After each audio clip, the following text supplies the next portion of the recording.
People's Channel.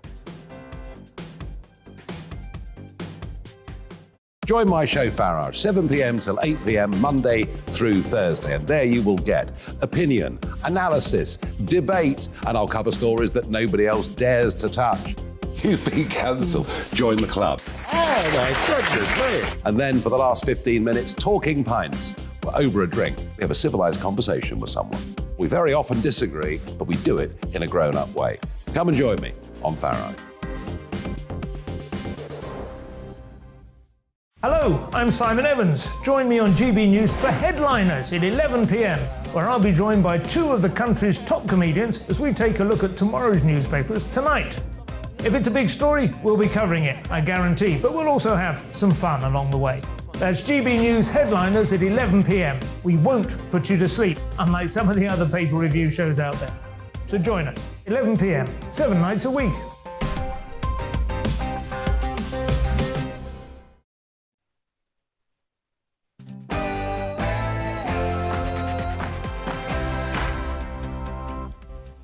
Good morning, you're watching and listening to GB News. This is Saturday morning with Esther and Phil. We've got lots coming up for you today. We will, of course, be looking back at the dramatic events from yesterday when Kwasi Kwarteng was sacked as Chancellor, being replaced by Jeremy Hunt. To do this, we'll be joined by a Labour MP, a Lib Dem MP and a Conservative MP to discuss the story from all sides. But before that, it's time for your latest news headlines with Tamsin.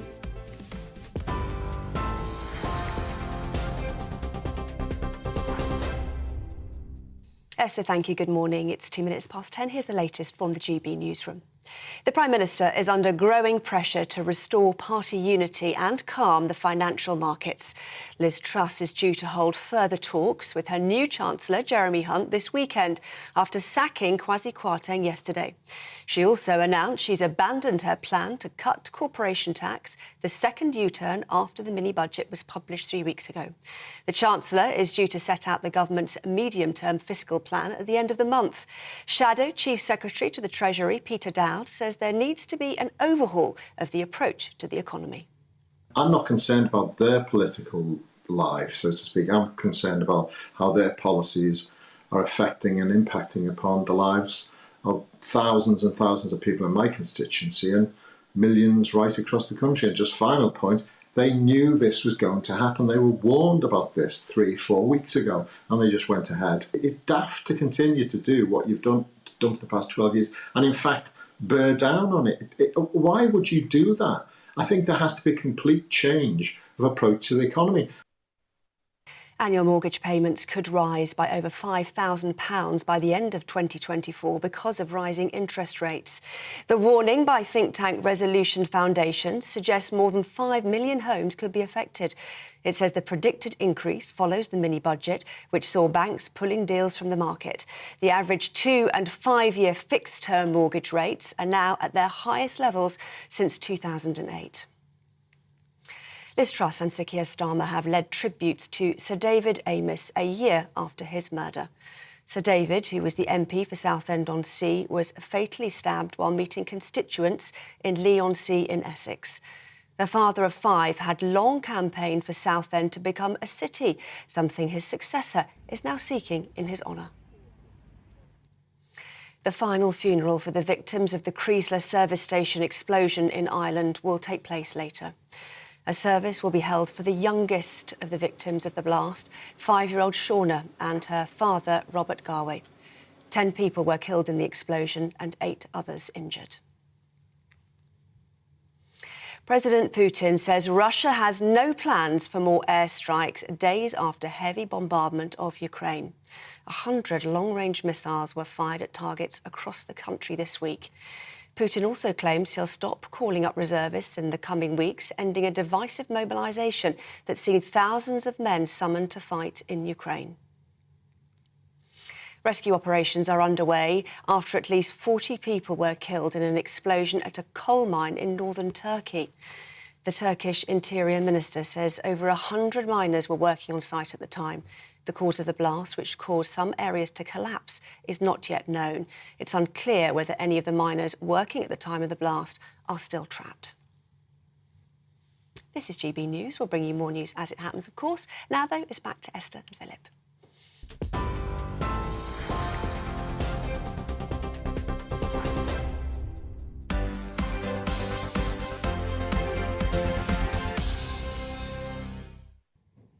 To kick off our jam-packed show today, we're delighted to be joined by the former Secretary of State for exiting the European Union, David Davis.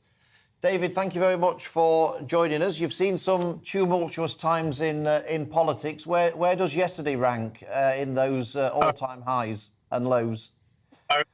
Pretty close to the top. I mean, the shock effect of that budget 2 weeks ago has rattled around the world, really, rattled around the financial markets, both international currency markets and gilt markets, which has impact for pensions.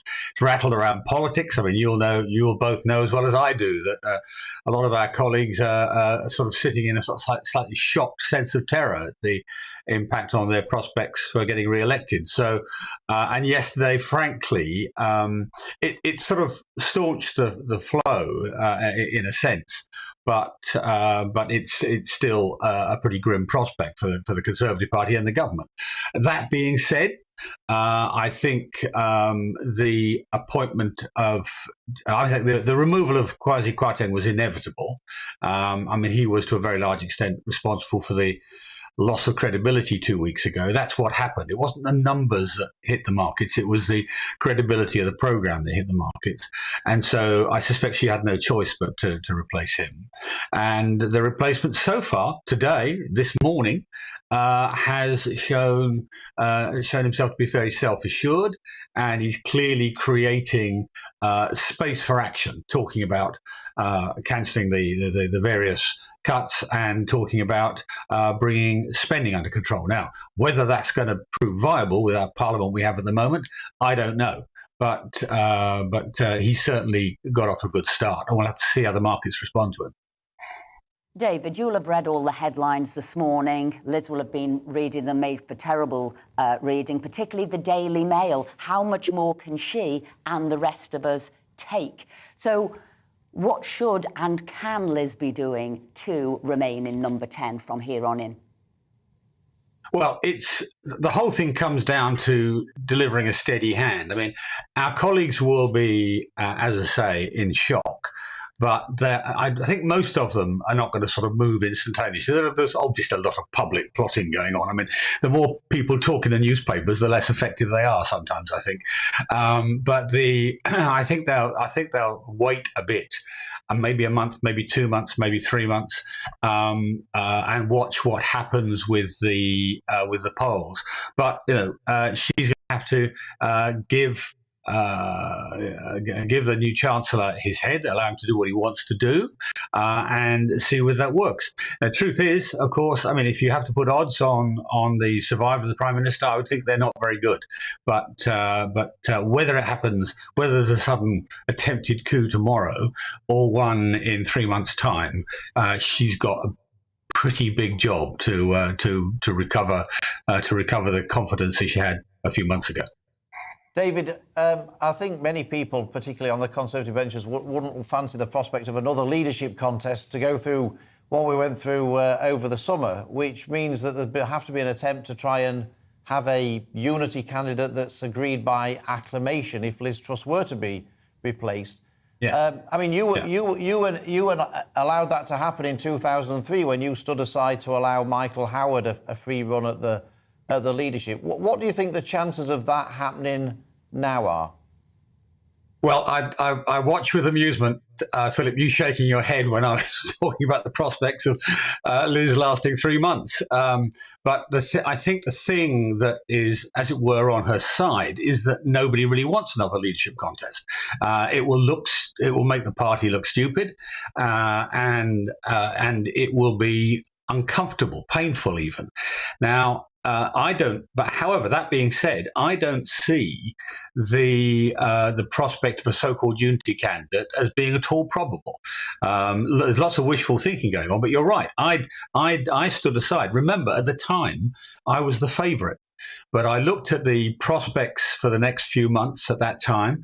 It would have been possible for Blair to wait for the vicious fighting that always takes place in leadership contests to conclude and then use all our ammunition against us in a snap general election, which is why I stood aside. But, you see anybody who looks like a favourite now standing aside to make way for somebody else? I don't. So I think The difficulty is we have a problem that the unity candidate thesis is unlikely to deliver. I mean, even the talk about in the papers about Penny Mordaunt and Rishi Sunak, which of those would lead? And now, of course, you've got people talking about Jeremy Hunt's prospects suddenly coming back. And he is the de facto prime minister, some are saying. Well, you've straight away got three plausible candidates. How are you going to turn that into a single unity candidate? I can't see it happening. And frankly, that's one of the things that is giving Liz Truss a breathing space to maybe recover what she's effectively lost in the last few weeks. But what she's also lost, David, some say for a long time to come, is low tax, small government argument. And people are saying in the papers today, the blob has won. Is that right? Where do the Conservatives go from here? Well, some may remember. I mean, I didn't support Liz during the campaign because I came to the conclusion, looking at the sort of things she and her team were arguing, that they hadn't thought it through. And I said, my fear about this is that they're going to give low taxes a bad name. And to a very large extent, I'm afraid that's happened. There are people who have said to me in the last day or two, I'm not sure I agree entirely, but people have said to me in the last day or two, well, that's low taxes gone for a generation. I don't think that's true. But, the way you do low taxes is carefully, one by one. For every low tax, every tax cut you want to carry out, you've got to work out what impact it'll have on growth, what impact it'll have on inflation, what impact it'll have on revenue, because some taxes, ones with big avoidance schemes around them, if you cut the tax, you actually get more. And also what the political impact is. The political delivery of that mini-budget maxi shambles, frankly, 2 weeks ago was incompetent. And it's done not permanent, but damage for some time. Now, all that being said, the simple truth is successful economies tend to be lower tax economies. And if we do it carefully, we can still go there. After all, Jeremy Hunt, in his leadership campaign, talked about cutting corporation tax, not just cancelling the increase, but cutting corporation tax. He talked about bringing the state under control. So, in essence, the overall aims are in the same place. Remember, you both, I think, have a high opinion of Margaret Thatcher. I certainly do. She was strategically bold, but tactically incredibly cautious, whether it was dealing with the unions or dealing with public spending or dealing with taxes or dealing with international arrangements. She took every step one step at a time, every movement one step at a time. Isolate the problem, solve the problem, fix the next problem, and so on. What's been problematic about the Truss leadership is they tried to do in 2 weeks what it took Margaret Thatcher 10 years to achieve. And I'm afraid whoever comes back to this agenda, the low tax, long-term health of the economy agenda, growing the country faster than the state, which is what it's about, will have to do it carefully. And if they do it carefully, we'll win the argument again. David, thank you very much indeed for joining us this morning. We really appreciate it. That was David Davis there with his view on the events of yesterday. But, of course, we want to hear your views too. What did you make of what happened? Get in touch. Email us at gbviews@gbnews.uk or tweet us at GBNews. And now to try to make sense of the events of the past 24 hours and to look through some of the biggest headlines today, we're now joined in the studio by founder and CEO of Downtown in Business, that's Frank McKenna, and the founder of Conservative Home, Tim Montgomery. So I'll start with you there, Tim. What David Davis had to say there? What has happened? What have you seen happening? You also were a supporter of Liz Truss. Did you think we'd be here in such a short space of time? Well, good morning, first of all. Thought I'd get straight into there, Tim. None of this stalling for time with the good morning. We survived another day, the Conservative Party. Look, I did vote for Liz Truss in the final round. She wasn't my preference in the early rounds, but putting that aside, I think what David Davis has just said is absolutely right. The Tory party is somewhat obsessed with Margaret Thatcher. We're comparing our leaders to Mrs. Thatcher. But Well, she actually tried to compare herself with Margaret Thatcher. She did. With all the photo shoots. But what David Davis said was absolutely right. Mrs Thatcher she had a bold vision for the country, but she did deliver it over 10 years. She didn't try and do it all at once. And actually, she was very incremental. She planned her measures very carefully.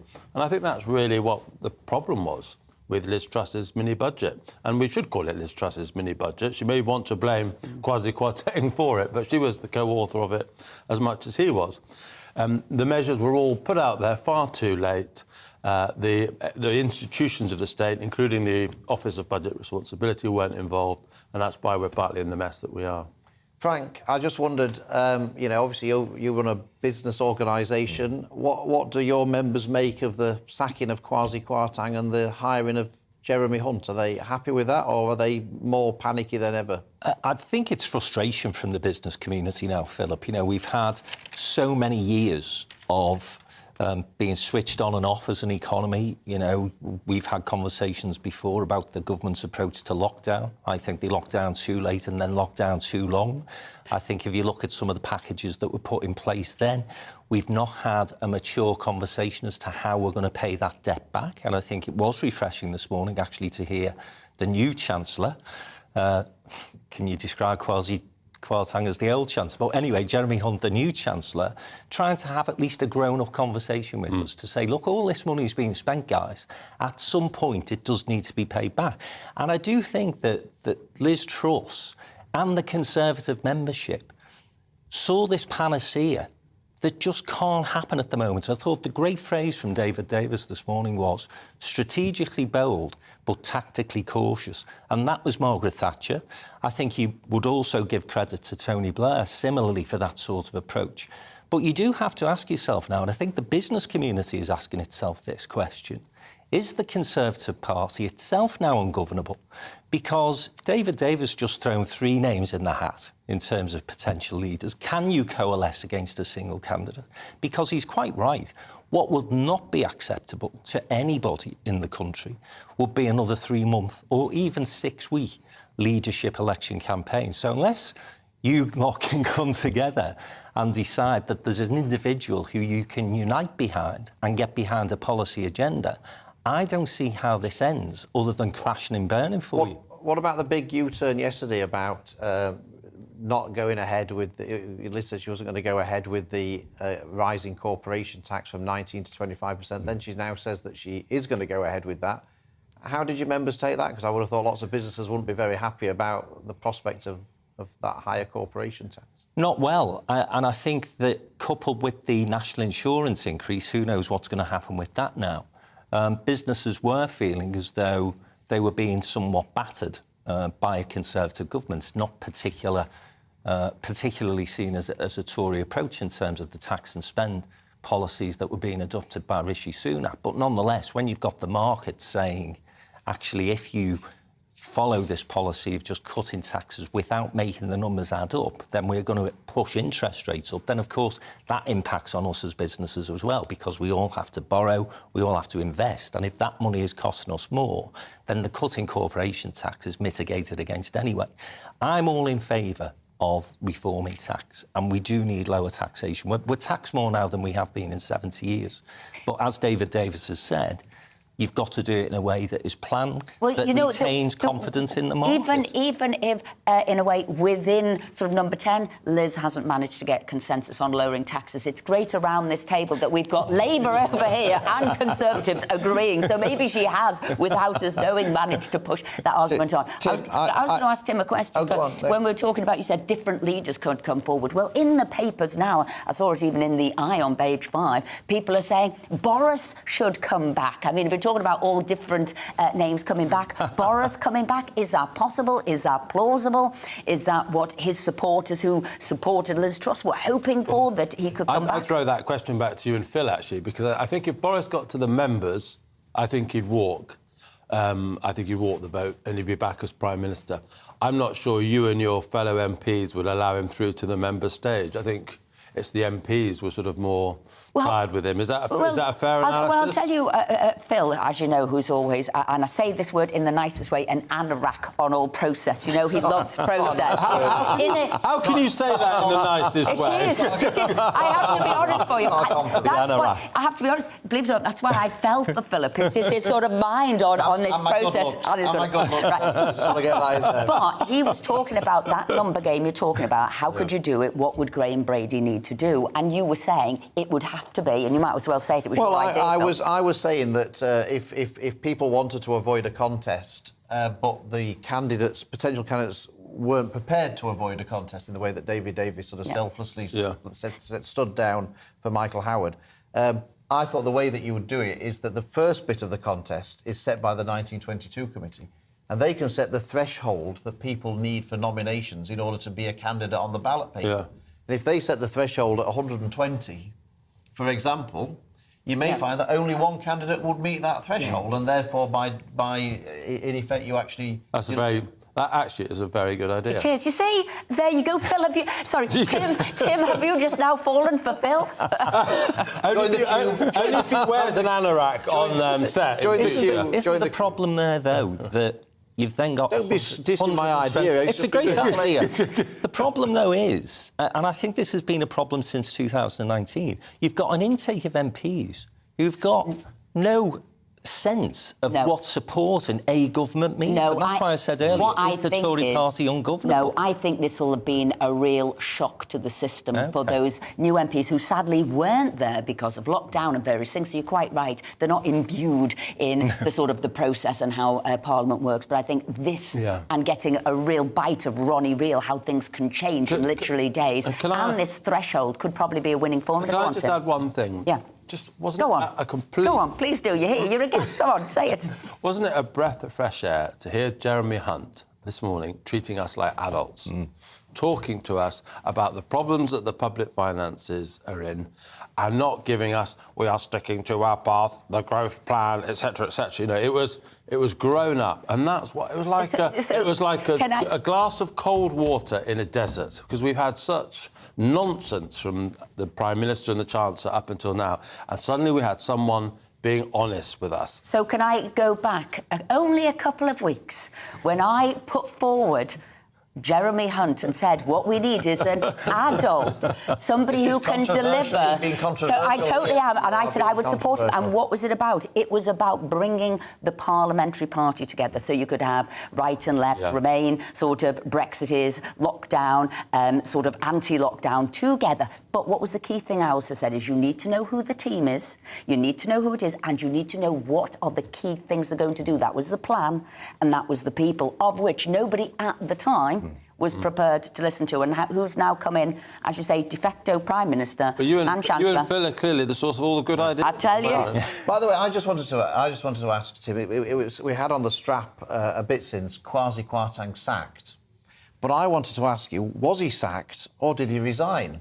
Because in the letter, if you look at the letters... Yeah, the letters conflict, yeah. Yes, Kwasi said in the letter to say, you have asked me to stand aside as your Chancellor. I have accepted. That would indicate he's been sacked. Would you say that means he's been sacked? I've been asked I thought he'd been sacked. Yeah. Liz's letter in reply said, I'm deeply sorry to lose you from the government. I deeply respect the decision you have taken today. Which would indicate he'd resign, would it not? It's a bit like that. Boyfriend, girlfriend figure. It's not you, it's me. Not me, it's you. How many times have you used that line? Never.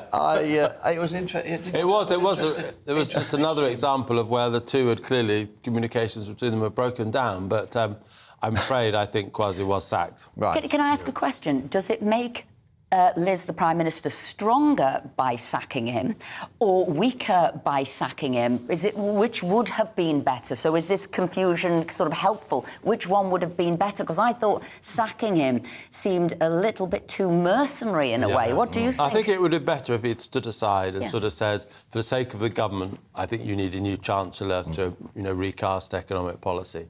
Perhaps he wouldn't resign, which is why he made it clear in that first line in the letter Phil has just quoted, that he would have been pushed. So can she survive? Can Liz Truss survive? No, she's dead.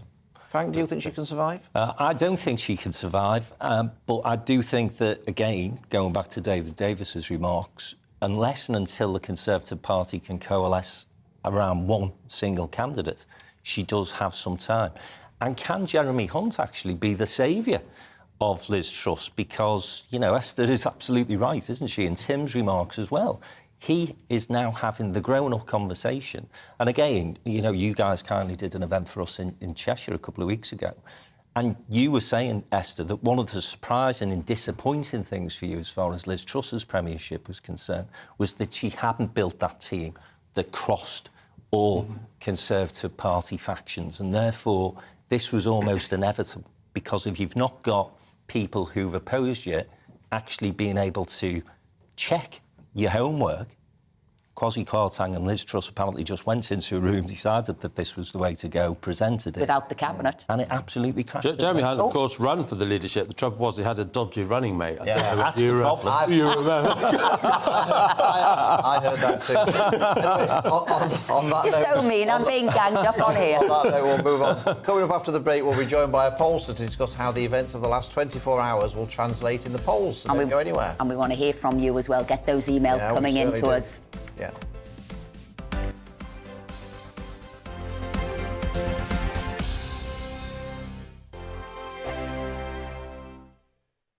Weekday afternoons on GB News, we've got the whole of the UK covered. From 12 to 3, it's GB News Day with me, Mark Longhurst. And me, Gloria Di Piero. You'll get the very latest on everything that's been going on across our great nation. And from 3 till 6, watch out for GB News Live with me, Patrick Christys. I'm not here to mess around. With all the biggest topics and guests, you will always be up to date. GB News Day and GB News Live from 12 p.m. Only on GB News. The People's Channel, Britain's news channel.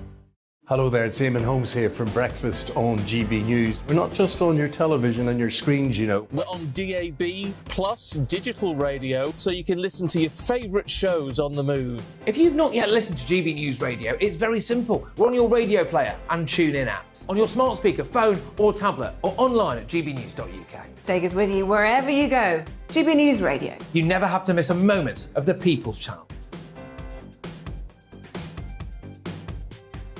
Join my show, Pharaoh, 7 p.m. till 8 p.m. Monday through Thursday. And there you will get opinion, analysis, debate, and I'll cover stories that nobody else dares to touch. You've been cancelled. Join the club. Oh, my goodness me. And then for the last 15 minutes, talking pints. We're over a drink. We have a civilised conversation with someone. We very often disagree, but we do it in a grown-up way. Come and join me on Pharaoh. Hello, I'm Simon Evans. Join me on GB News for Headliners at 11 p.m, where I'll be joined by two of the country's top comedians as we take a look at tomorrow's newspapers tonight. If it's a big story, we'll be covering it, I guarantee, but we'll also have some fun along the way. That's GB News Headliners at 11 p.m. We won't put you to sleep, unlike some of the other pay-per-review shows out there. So join us, 11 p.m, 7 nights a week.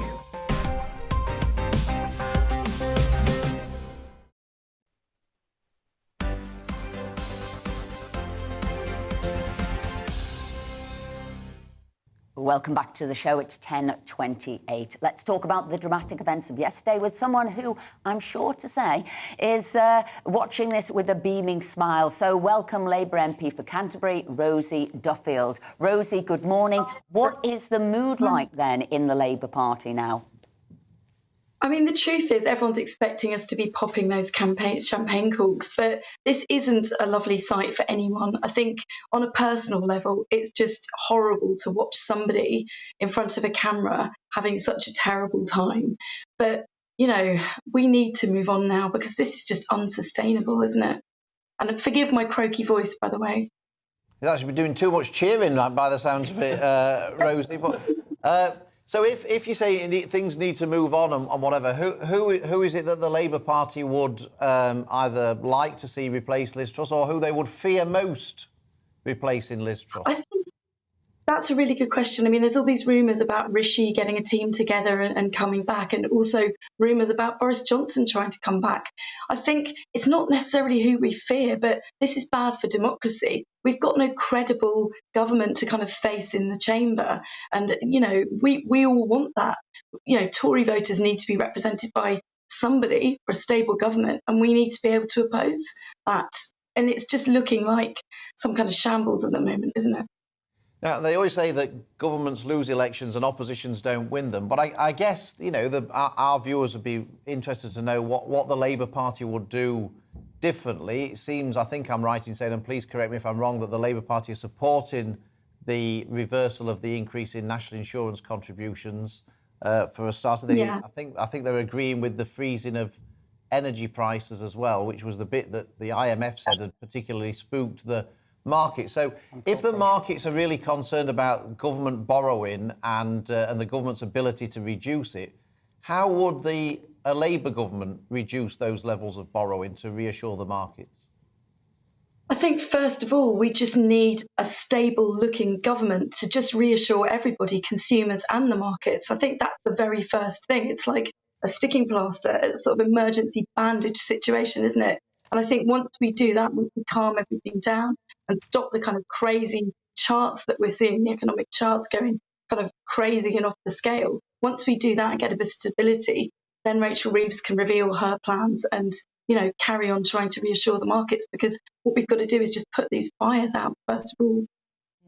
I'd like to think that was possible, Rosie, but the way we see everything happening so quickly, everybody in a way is going to be hostage to those financial markets. You won't have time to be able to say, we'll do this shortly. And so really, the team need to know what would they be doing. So if I look at, say, lockdown, Labour would have locked down longer, harder altogether, and I feel that's sort of the source of some of these problems. And then I look at, well, net zero, what would Labour be doing on that? I look at industrial action and I think, what would Labour be doing with that? Because really they seem to be supporting some of those unions. So I don't think you'd have the luxury of a period of time. So which ones do you think Labour would at least start challenging first? Or what would you like to see start challenged first?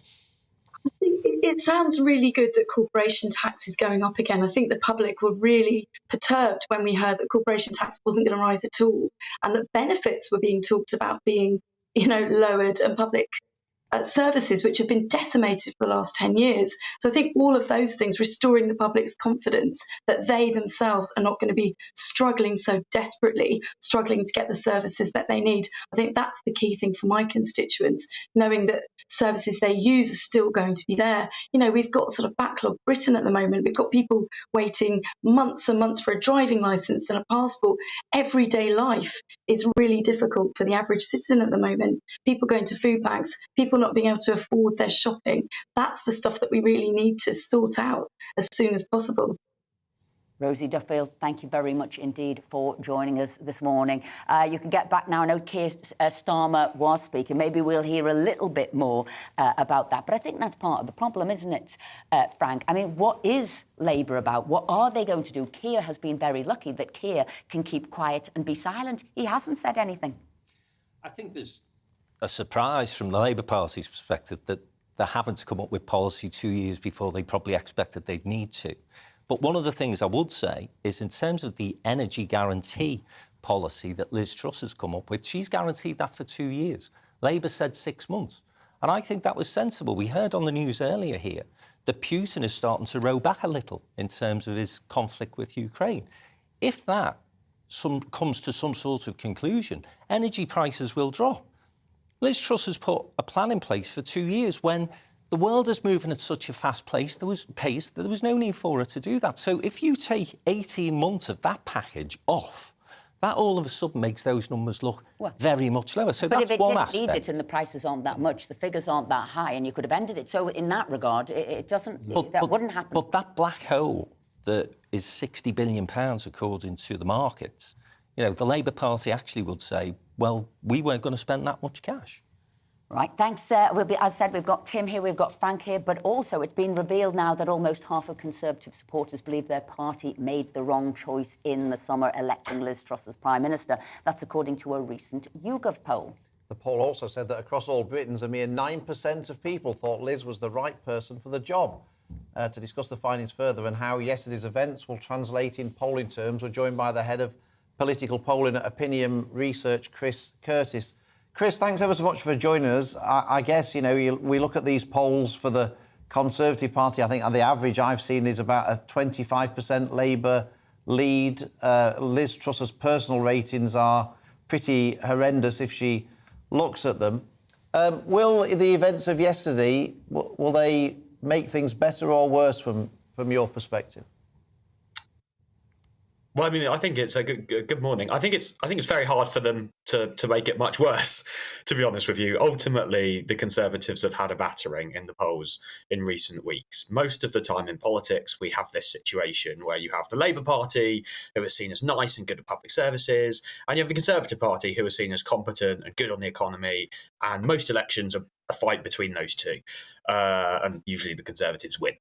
But what we're seeing at the moment is the Conservatives have lost the perception that they're competent and good on the economy, and therefore voters are running out of reasons to vote for them. So a massive drop in support for the Conservatives. The vast majority of those who backed them in 2019 aren't telling us opinion pollsters that they'd vote for them again in an election tomorrow. When it comes to those events yesterday, I think it might help a little bit.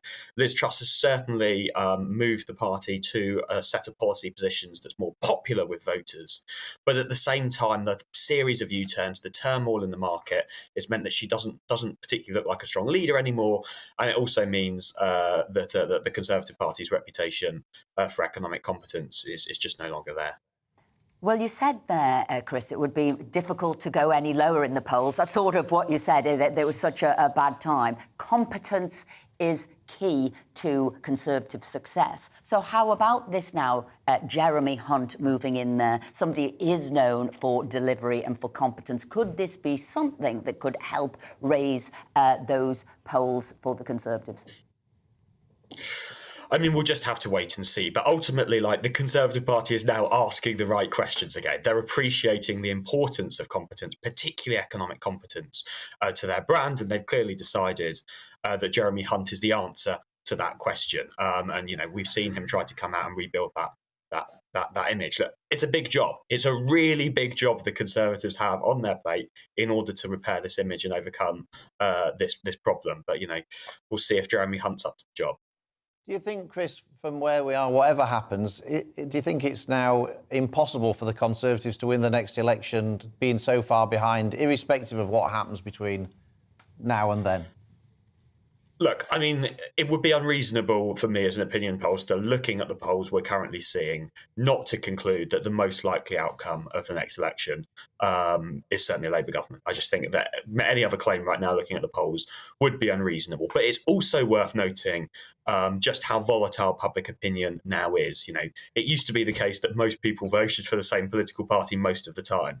That's not true anymore. We've got a lot more people who switch between political parties, which means we're much more likely to see dramatic shifts in the polls. By God, we've seen one over the past couple of weeks, but it also means that we're much more likely to see a shift back. In 2019, for example, the Conservatives fell down even further in the polls to where they are now, before coming back to that impressive election landslide victory in December of 2019. The party will be hoping that they can follow that trajectory again, but I still think at this stage it's going to be a tough battle. And Chris, finally, can you just give us one name who from your polling would be the most popular leader of the Conservative Party as far as the voters are concerned? Oh, God, that's really tricky. I mean, we also have to bear in mind with this that most people out there in the country don't know much about many of the contenders who might replace Liz Truss as new leader of the Conservative Party. But I did notice from our polling a couple of weeks ago that Rishi Sunak's numbers aren't particularly bad. They're certainly not as bad as other people who might otherwise replace Liz Truss. They're a little bit worse than Keir Starmer's. More people say that they think he'd make a bad Prime Minister than a good Prime Minister, but he's much better than all of the other well-known contenders. Chris Curtis, thank you very much indeed for joining us this morning. We really appreciate it. Thank you. Now, Tim, maybe I'm more optimistic than others, and where Philip say, is it possible? It was a question, is it possible to recover from this position in the polls? What I've seen in politics, particularly in the last 3, 4, 5 years, you can go from zero to hero and back to zero in a couple of weeks, a couple of months. Therefore, what do you think the fighting chances are now, and how would we get on that front foot to have a fighting chance? I've seen a lot of polling where you go from hero to zero, not in much where you go from zero to hero. So Corbyn bounced around like that. He went from sort of zero to hero to zero. I'm not sure that he did, actually. I think he largely went from hero to zero, but maybe we could discuss that another time. Well, from a no-hoper to Labour leader, that was zero to I think sort of hero. I think he was a no-hoper always with commentators. But actually, I think always, there were a lot of people out there in the country who just sort of liked the idea that he was taking on the establishment, that he was an outsider who spoke his mind.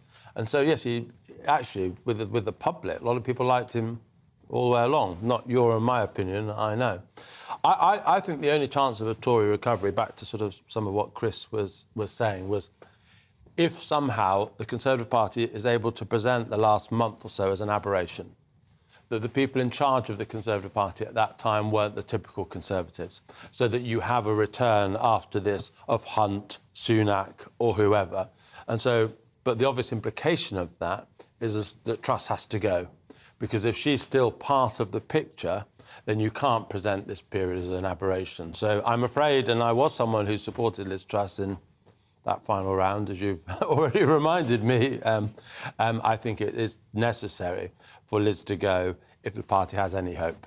Straight talking here from GB News. We want to hear your views as well. But coming up, we'll be talking all things to do with the economy with our fantastic economic expert, Justin Urquhart-Stewart. See you shortly.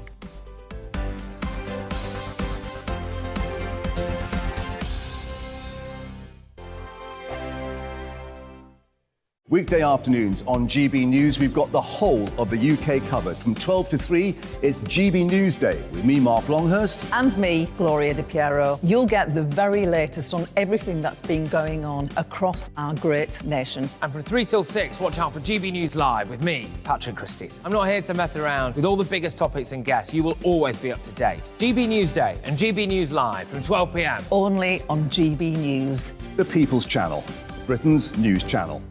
Hello there, it's Eamon Holmes here from Breakfast on GB News. We're not just on your television and your screens, you know. We're on DAB plus digital radio, so you can listen to your favourite shows on the move. If you've not yet listened to GB News Radio, it's very simple. We're on your radio player and tune-in apps, on your smart speaker, phone or tablet, or online at gbnews.uk. Take us with you wherever you go. GB News Radio. You never have to miss a moment of the People's Channel.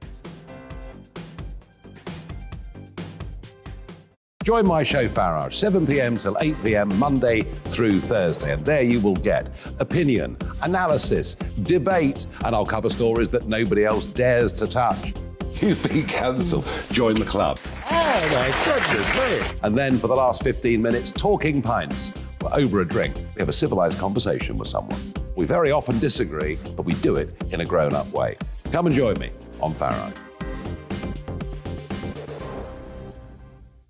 Hello, I'm Simon Evans. Join me on GB News for Headliners at 11 p.m, where I'll be joined by two of the country's top comedians as we take a look at tomorrow's newspapers tonight.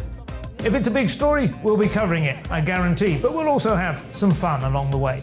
That's GB News Headliners at 11 p.m. We won't put you to sleep, unlike some of the other paper review shows out there. So join us, 11 p.m, 7 nights a week.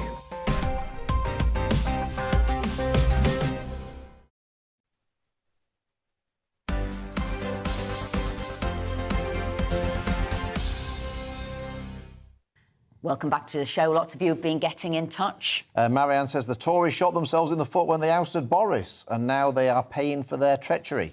Ian says the only way for Liz Truss to hold on and to stay there is to solve the migrant crisis. Stephen says, simply, Tories are doomed. I'm voting Labour. Gerald says, why has Truss appointed Jeremy Hunt as Chancellor? He has no Treasury experience and was a failure, he says, as a Health Secretary. Paul says, Esther and Phil, Tories have brought all this on themselves. I will never vote for them again, squandering a massive majority. We need a new party, so I will be voting Reform.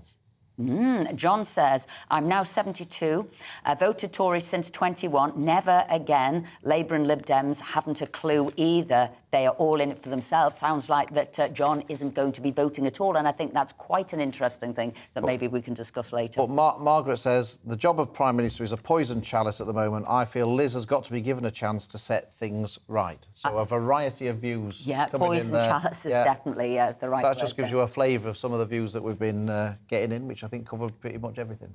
Earlier this week, the chief economist of the IMF said the former Chancellor's mini-budget complicated matters for the Bank of England as it battled to bring down inflation.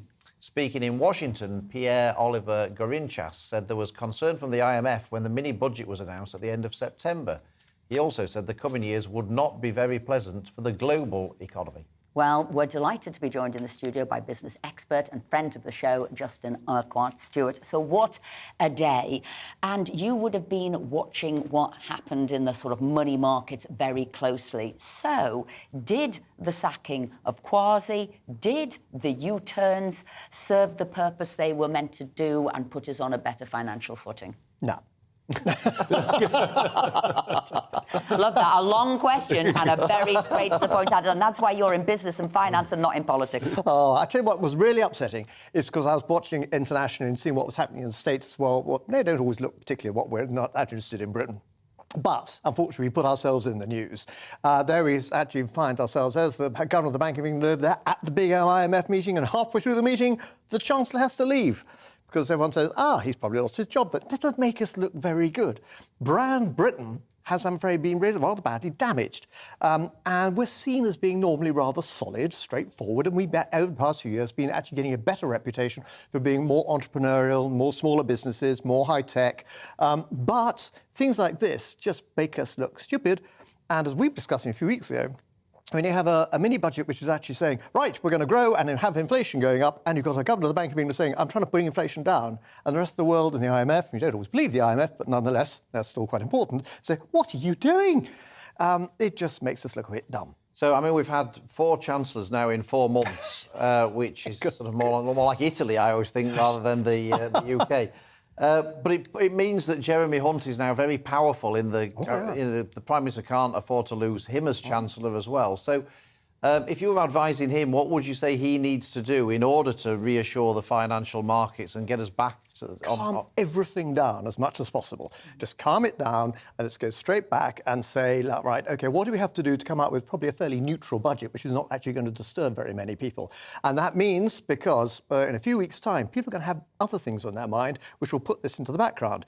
Inflation is going to be very painful. No, my food and everything else is going up. My power, despite all the benefits, is still going to be going up overall. And my mortgage is going to get really rather expensive as well. That will be much more important to people than, frankly, the Tory party mucking around about who's actually leading. So what he can do is calm everything down and then try and highlight and put some focus on the areas where Britain is actually better known for. Despite the issues with our pension fund this week, we're known as the International Financial Centre. Actually focus on that and actually just start not bigging it up, but actually making sure that people realise just how strong this and useful this can be. 2, smaller businesses. Our development of smaller businesses, and all this is particularly a non-London thing around the country, we're actually really rather good at, and being able to provide more support there. That would help create jobs, help create, actually with levelling up, actually in a much more easy way. And again, that's a positive story. Now, calm it down and start having positive stories like that coming out. It'll take time, and you have to neutralise the nasty stories of all the prices going up. That's probably the way to try and do it. How important is the OBR's assessment when that comes out at the end of the month? I mean, Jacob Rees-Mogg says, well, I have no idea. Sort of, I'm paraphrasing here, but, you know, I don't know why everyone's so bothered because their forecasts have always been horrendously wrong. He's right, he has no idea. But despite the fact that they're always horrendously wrong, how important is what I don't think they're horrendously wrong. Their main task in life actually is not actually to forecast, it's actually to check the sums to make sure, does this add up, or say, excuse me, you've got a naught missing here. And that's the whole idea, is to give us confidence that someone else has checked it. And it's not always going to be right, but you just want that third-party validation. And as soon as we heard that hadn't been done, then that's when the hairs on the back of your head go up and go, what are you telling us here? You're coming up with a mini-budget and no one's checked it? But the OBR only was introduced by George Osborne. It's not as if it's been going back hundreds of years. Nearly before that, nobody checked the Treasury's. The Treasury marked their own homework. I always thought it was amazing. It was a great thing to bring in. It's actually rather risky because if you hadn't done it properly and the OBR turns around and says you're wrong, you say, oops, that's a bit tiresome. Can I ask another thing? People now in the papers are talking about, the orthodoxy of the Treasury has won. Anybody wanting to have a new political view and do things differently have lost. Should we be pitching orthodoxy against sort of political direction against one another, or do you just say we've actually got to work together and not have this sort of confrontational approach, particularly at the moment when everything seems so delicate? Yes, I mean, orthodoxy doesn't mean it doesn't ever change. It adjusts and changes. You were talking about Mrs. Thatcher earlier. No, she changed things and had to go up against orthodoxy. And, of course, yes, as you say, she changed over time. It took a while. And also, the first thing everyone says, she didn't turn. Well, of course she turned. And she knew when to do so. She also knew when to actually make a noise about it as well, which was fantastic. But, of course, the history of it now, I think actually the Prime Minister didn't really understand. Don't try and frighten the market by being big bulldozer and getting it all, because you'll just frighten everybody and say, we don't actually understand what you're doing here. It doesn't look right. And then it turned out to be not right. Justin Urquhart, thank you so much indeed for joining us and giving us your expert insight into a tumultuous day yesterday. Thank you very much indeed. Now, at the top of the show, we highlighted how we would be speaking to MPs from across the board about the dramatic events of yesterday. But here at GB News, we're the people's channel, and we believe that you, the voters and the grassroots, are the most important people. So let's now turn our attention to grassroots Conservative members and how they felt watching the day unfold yesterday. And we're now joined by a member of Grassroots Conservatives, Mary Douglas. Mary, thank you very much for joining us. Obviously, the membership of the Conservative Party are the ones who voted for Liz Truss to be Prime Minister. So what do they make of everything that's going on at the moment? Well, I think the first thing I need to say is that I cannot speak on behalf of all grassroots Conservatives because there is a wide variety of views. So I myself actually did not vote for Liz Truss. But I can tell you how I feel, and I know that will be how quite a few other people feel, and some of the thoughts that I have over the last week. Obviously, we are dismayed, I think, at the consequences and confusion that seems to be surrounding the so-called mini budget. Personally, I think Jeremy Hunt is an excellent choice, having removed Kwarteng. I think he has character and competence, both of which are clearly vital to government. I think what slightly befuddles me is when the call is for growth, why kind of the elephant in the room appears to be missing. So the missing piece of the puzzle, I would say, is green growth. Surely the biggest challenge that is facing any government is climate change. And actually, if we were to go green, as it were, then we would have growth technologies waiting, opportunities waiting, and help us all with our energy bill. Those are my thoughts so far. I think what I understood it to be was growth in every direction, and I think that was about sort of timing how you did it, and it was to get the country up and running again. But I guess my question to you is, if the members are feeling upset, and I don't know if you are, how you're feeling about this upset, how does the party go back to its members in a way? Because you can't have a rift between the party and the members. How does it have a greater conversation? How does it heal a rift if there is one there now? I am not sure. I mean, and again, I can be wrong. I know this. I'm not sure that the rift is primarily between party and members. I think there is disagreement within the party, and that's fine to a degree. Various commentators, even just this morning, were attempting to work out what was the cause of the rift or the source. I think the most credible I heard was Brexit was a massive disagreement.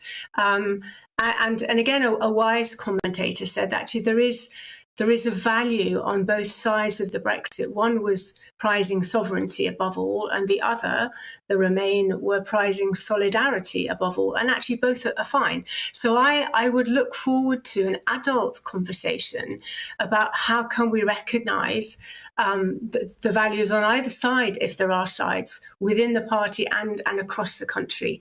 Because when people disagree, they disagree for good reason. And Mary, if I can just bring Tim Montgomery in here, because you had a question, Tim. Yeah. Hi, Mary. I hope you're looking after Salisbury in my absence. Of course. What would you say now if we were to change the leader? We're both grassroots Conservatives, I think quite protective of grassroots members' rights, but another leadership contest now at this difficult time, potentially, we don't want it protracted. Would you, like me, be willing to waive our right as grassroots members just for this decision, if we have that decision, just to be taken by MPs? That's a really interesting question, Tim, actually. Both should there be and if there were to be, should we be involved? I think I was asked this actually yesterday. There's pros and cons about involving the membership. Certainly, I was a councillor for many years, and the leader of the council is chosen by the councillors of the majority party. And the reasoning behind that is actually that councillors know other councillors, so MPs know other MPs better than the public can, and they also know what it is like and what's required to govern. I hesitate as a member of the grassroots to kind of belay, as it were, set aside my right. But there is a strong argument for that. Let me just leave it like that, I think. Mary Douglas from Grassroots Conservatives, thank you very much indeed for joining us this morning. And that was an interesting question there. Would people be prepared to give up their vote? You did, obviously, Mary, they didn't want to speak on behalf of everybody else, but I could see she seemed like a very pragmatic lady and would probably want to do that. Well, look, one of the proudest things of my time in politics was when Michael Howard wanted to take away the vote from grassroots members. We at Conservative Home led the campaign against that. So I'm fully in favour of grassroots members having the say. But I think you're in a moment of crisis, when you're in a moment of government, there are times when you suspend things like that. And so I would certainly be in favour of it, given that we can't have a long leadership election if we do have another leadership election. No, I mean, as it happens, I've never been in favour of members having a vote. I'm aware of this. But actually, that's not because I've got anything against the members. You dictator. No, I mean, it's not because I've got anything against members or their decision-making skills. They're perfectly capable of making reasonable decisions. My view is that we're a parliamentary democracy, and therefore you can only govern as Prime Minister whilst you've got the support of the House of Commons. And I think our rules should reflect that constitutional position. And lots of people wrote in saying, gosh, you know, you're meant to be in government, you're meant to be governing the country, and yet you're doing this protracted leadership election. And then when you look at when that was put in place, that the members had to say, it was when the Conservative Party was in opposition. Yeah. So they had the luxury of the time to go to the members and consult and speak to people because they weren't having to govern at the same time. So there should be maybe a different process depending on whether you're in opposition or whether you're in government. Right, yeah, completely right. Yeah. Thank you very much. First time ever. That's us for the first hour of the show, but don't go anywhere because we'll be back after this short break. See you then.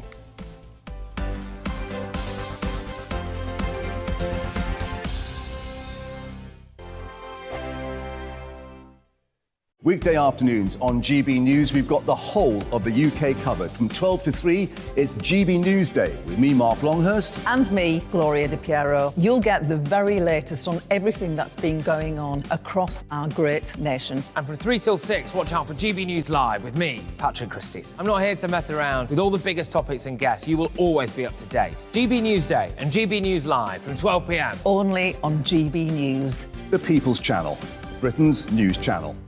Hello there, it's Eamon Holmes here from Breakfast on GB News. We're not just on your television and your screens, you know. We're on DAB plus digital radio, so you can listen to your favourite shows on the move. If you've not yet listened to GB News Radio, it's very simple. We're on your radio player and TuneIn apps, on your smart speaker, phone or tablet, or online at gbnews.uk. Take us with you wherever you go. GB News Radio. You never have to miss a moment of the People's Channel.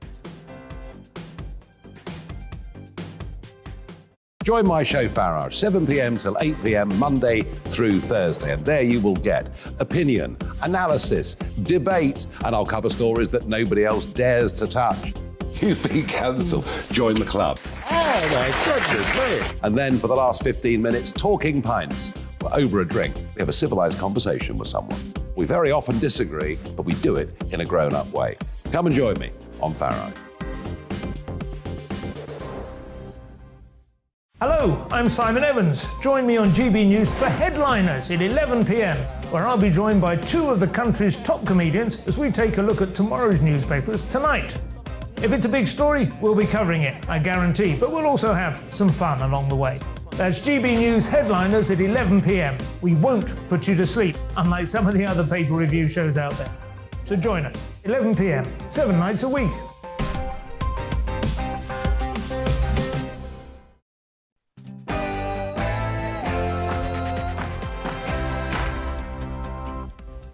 Good morning and welcome back to Saturday Morning with Esther and Phil. We've got lots coming up for you this hour. We'll continue our analysis of the past 24 hours in British politics and look ahead to what may happen in the coming days, weeks and months. But we'll also be taking a break from the political world and welcome a British music star a bit later on in the show. All of that and much more after your latest headlines with Tamsin.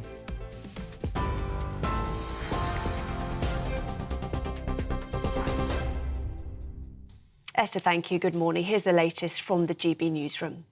The Prime Minister has been accused of grotesque chaos, with the Labour leader criticising the government for tanking the British economy.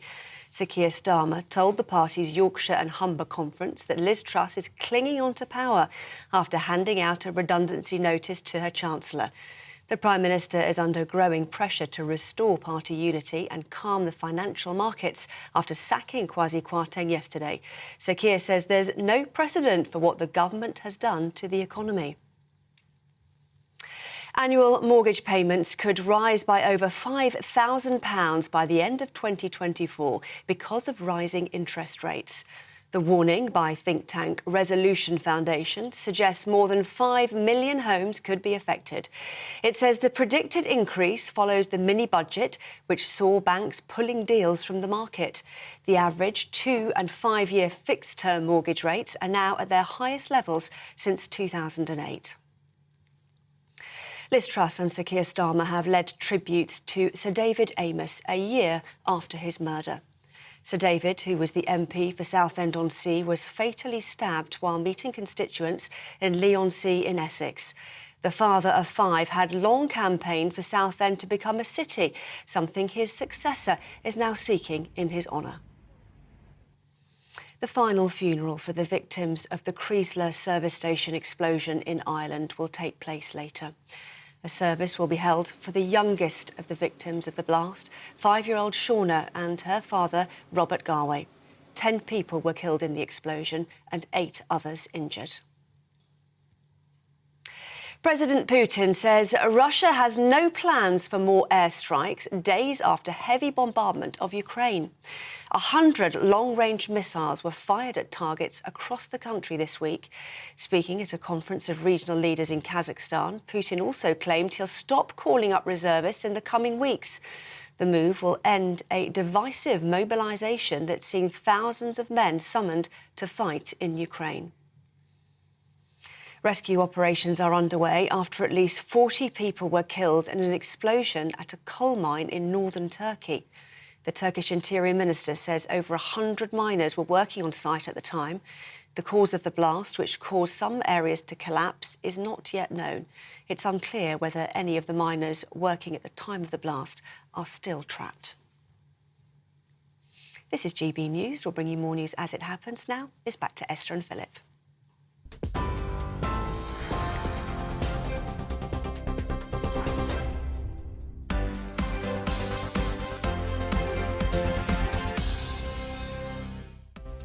Good morning. You're watching and listening to GB News. This is Saturday Morning with Esther and Philip. Coming up this morning, we'll continue our analysis of the last 24 hours of British politics, and we'll be joined by the former leader of the Liberal Democrats, Tim Farron, to get his take on what the future holds for the Conservative Party and the country. We will also be looking at the National Television Awards, which took place this week, and we'll be joined by a British music star from the 1990s. As ever, we want to hear from you this morning, so if you want to get involved in the conversation, then email us at gbviews@gbnews.uk or tweet us at gbnews.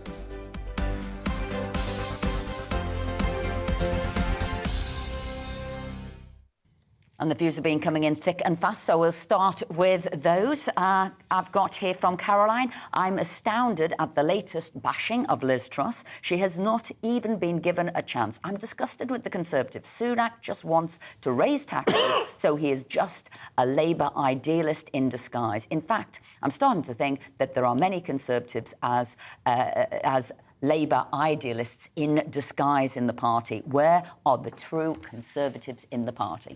And May says the Tories have had it at the next election and it's their own fault. Over-promising, under-delivering, pandering to the woke brigade, failing to deliver Brexit fully and squandering their 80-seat majority.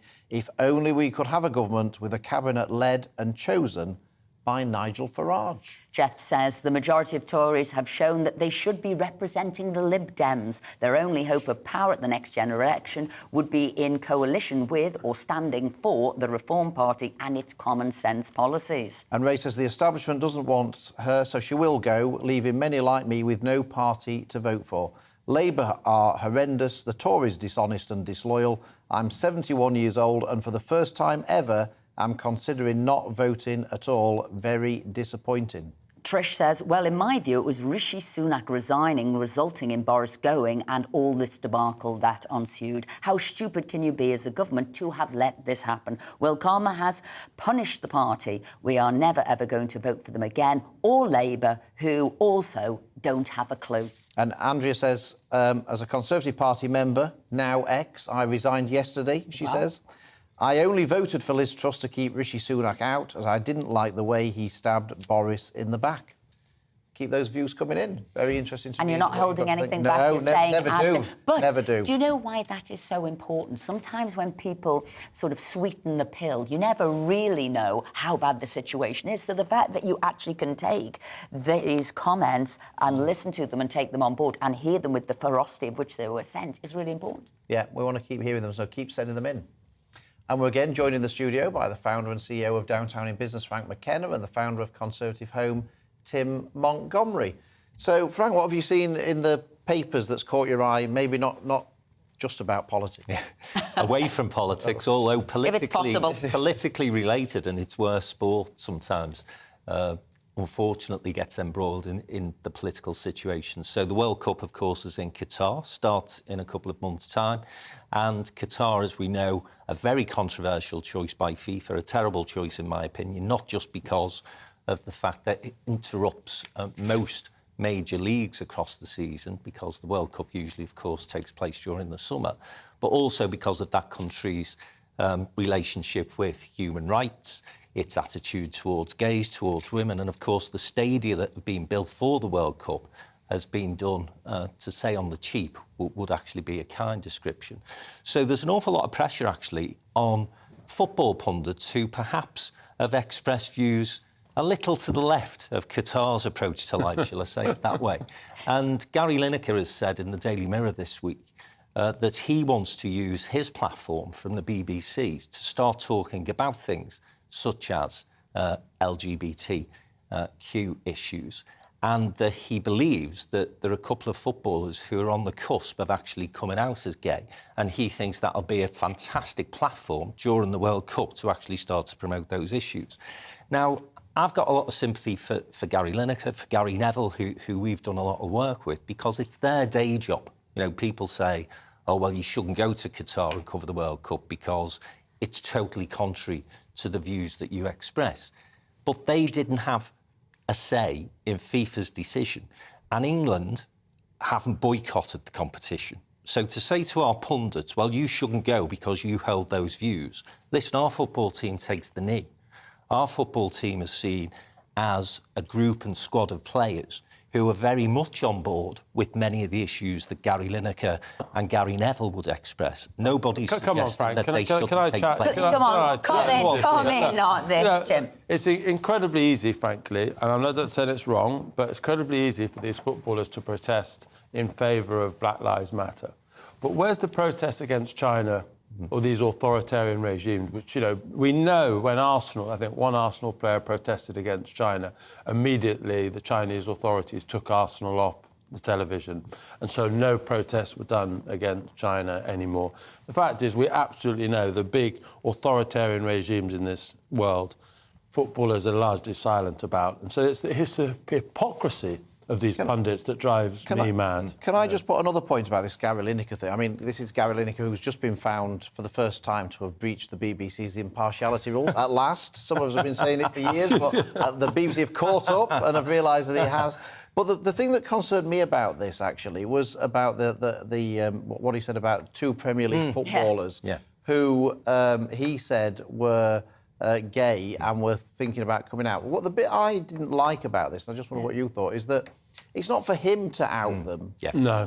And it's a very personal thing. And I just thought that what's happened now is that I've no doubt that the tabloid press in particular will be going round trying to work out who these people are and may actually force people to out themselves when they didn't want to. Is that not quite irresponsible? Philip, I just wrote that down there. Who is Gary Lineker to be outing people or to threaten that he's going to be outing people when he's supposedly so caring and sharing? Not right. Yeah, I think that is a huge mistake unless a conversation has happened privately with those players. And, of course, we're not party to that conversation. But if that's not the case, I always think, and just to slightly disagree, slightly agree with Tim. In terms of when any celebrity, whether it be a footballer, an ex-footballer, an entertainer, gets involved in political commentary, then they've got to accept the consequences that some people are going to come back hard and disagree. And I think going to Qatar, whether you say, well, it's your day job or not, and as I say, I have sympathy for them in that regard, they are going to get kicked back. But I had exactly the same thought as you guys when I saw the headline.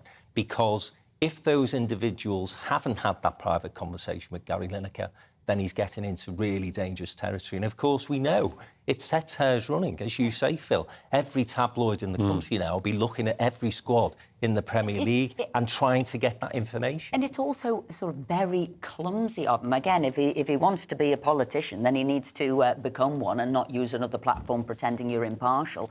But equally, when you go into another country's culture, their beliefs, what is he setting those players up for in a country that he seems to know very little about?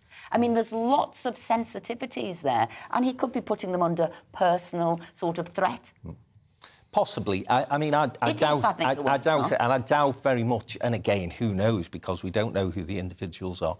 I wouldn't have thought that there'll be players who are in the England squad, so I don't think they're going to be in Qatar at that time. But nevertheless... We don't know, do we? People's don't know at privacy, all. yeah, we don't know. And people's privacy should certainly be over and above any political agenda that now, Frank, has. you mentioned Gary Neville. Tim, coming back to your point on this, I mean, this was the best one I thought, was when Gary Neville sat at a stage, I think it was with Keir Starmer, railing against the pay of bankers.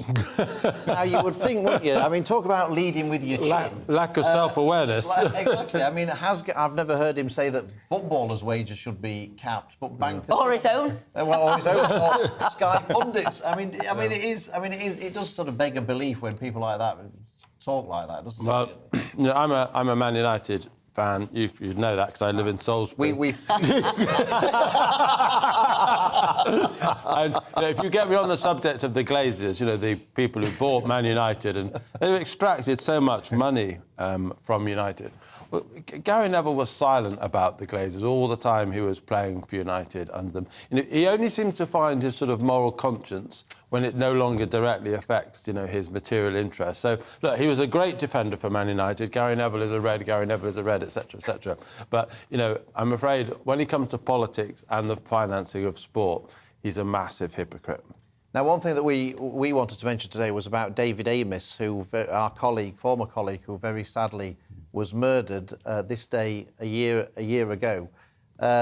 I don't know how well you knew him, Tim. I mean, the funny thing... He was a lovely man. The funny thing about David was that when I first got elected to Parliament in 2005 and I was trying to recruit desperately some staff, I recruited somebody and then only found out afterwards that she was already working for David Amess, and I didn't realise it. And I went with my tail between my legs in week 1 to see David Amess and say, David, I've got a terrible confession to make. I've just poached a member of your staff, but I didn't realise I had. And David just roared with laughter, which he always did. I mean, I've never known anybody who always had such a smile on his face. He just roared with laughter and said, "Don't worry about it. It's absolutely fine," you know. And you know, he always joked about it whenever I saw him, and he always asked how Claire was. You know, he was just one of those really nice, decent people who always had a smile on his face. Yeah, he always made me laugh, and. I've had a few mental health difficulties over recent years, and I remember one of the last times I spoke to David Amess, he rang me and he just said, you know, if you're ever in a really low point, you know, give me a call. And that was who he was. He always took the time to look after people, and he had... I still miss him to this day. I can see that. You seem, you know, visibly moved. And I think he had a brilliant temperament for politics because you do have to stay on an even keel when everything about you is going crazy. And lots of people did go to him because he was a ray of positivity in sometimes quite a depressing world. Yeah. And respected amongst Labour MPs just as much as Conservative ones, Frank. Absolutely. I was actually having lunch when the news came through about this terrible attack on David with Alison McGovern. And she immediately welled up, and she'd done some work. South, just yes, people don't know Labour MP for Wirral South. And she was devastated by the news. At that time, we didn't realise it was fatal. But she'd worked with David on select committees, and I think, you know, that we all see in the chamber, people going at each other fiercely and all the disagreements, but we don't understand or appreciate often that MPs cross-party often do work together, often have common causes. And when you're a personality such as David Amess, you have that respect right across the world of politics. And as I say, Alison wasn't the only Labour MP who were deeply upset by the news. The only politicians who have ding-dongs in the chambers and ding-dongs out of the chambers is us two. What else did you see in the papers today, Frank? Well, I've seen something in the week from the Daily Star, of all things, that I just think, to lighten the mood a little, is worth noting. But it does go back to the serious point that we were talking about earlier, of lockdowns and the impact that this has had on real people's lives. And we've now got a situation, according to the Daily Star, and who will question their findings, that we've got 1 in 8 people now who are living together because they can't afford to move out. More We're living together because we can't afford to move out.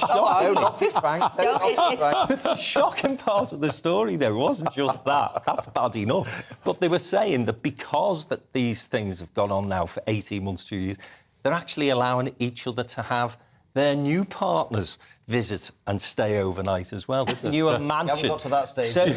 So honestly, loving and loathing, another symptom Is that past of the partners, lockdown. or how about future partners? I might be looking to the future of them.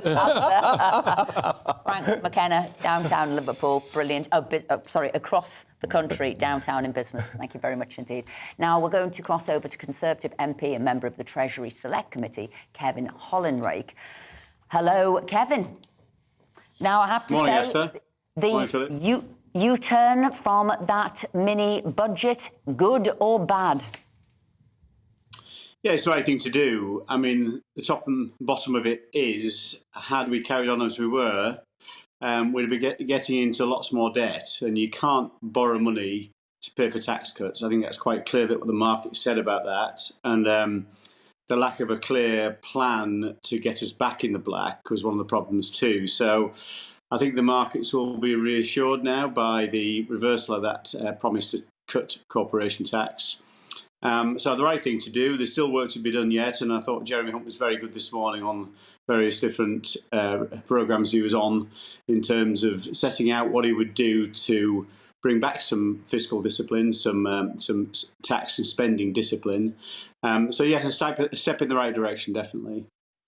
We were all told that increase in corporation tax by such a drastic amount would actually reduce the amount of money the Exchequer got because it would harm business investment and it would make us less attractive for people to invest here rather than somewhere else, and that we'd actually therefore get less tax revenue in and we'd be borrowing more on the back of it. So what's happened to that argument? Well, I was never particularly convinced by it. I mean, I've been in business for 30 years, Philip, as you know, prior to coming into Parliament, and built a business up from scratch to quite a large business. And we never, ever had a conversation in the boardroom, would we invest more because corporation tax was lower? What corporations tend to do, if corporation tax is lower, is distribute more to either executives through bonuses or probably to shareholders through dividends. So in the G7, we'll still be the lowest corporation tax in those G7 countries, which are the biggest economies in the world. So I don't really see that our corporation tax at 25% is really disadvantaged when you look at Germany's 30%, and they do pretty well in terms of investment and their economic growth. So I think we have to find the money from somewhere. You know, this year, because of various different things, and not least the energy crisis, where the government will spend about £200 billion more than it's collecting in taxes, a huge deficit, bigger than it was in 2008 that we inherited in 2010, if you remember. And we had to go have some very difficult years to try and help pay for that and bring that down. So we're in a pretty difficult situation anyway. So I think it's right that we're cautious and that we do try and balance the books as well as going for growth. Those people who would have preferred, corporation tax to stay at 19%, because it's not just because I totally get your argument there across the G7. They're all about 25% and higher. So I get what you're saying. However, there are other things. That was going to be our USP. Come to the UK because we're cheap. Because there's so many other things. You've got to take regulation into account, investment into account, technology into account, the workforce into account. And if we're falling behind on some of them, which we're seeing with the workforce, to get businesses to come here, you had to have something that was going to bring them here. So I do feel it will be a mistake for us to take the tax up to 25%. Can you see sort of my argument there? Well, I can, but remember the taxes only goes to that level for companies who make profits over £250,000 a year, which excludes the vast majority of companies. Most companies won't be affected at all by that. And the big companies who come here to invest do for a host of different reasons, some of which you set out there. So it's right we look at trying to improve our skills in this country and also control our immigration policies so the people come in here, people with the right skills that fill those labour needs for those companies who come in to the UK. So it's whether it's inward investment, and we're seeing a lot of that inward investment, but also companies that are here already that are trading domestically. I don't see it as a major disadvantage. There are some, the Prime Minister is absolutely right. There are some things that are holding back growth in this country, and we do need to go for growth. But as you point out, Esther, there are things around our regulatory burdens, things around our planning system, things around some cliff edges we have in some of our tax policies like VAT that really do hamper growth. Those are the areas I think we should look at that will mean we have a much more productive economy. We know that London and the South East is one of the most productive parts of the Western world. It's very, very successful. So that's not where the problem is really here. What you, I and Philip all believe in is we need to level up. We need to invest in our regions. That's where the productivity puzzle will be solved, and that's how we'll really go for growth. Kevin Hollinrake, thank you very much indeed for joining us today. Thank you. Coming up after the break, we'll be talking to GB News political reporter Catherine Forster. Don't go anywhere.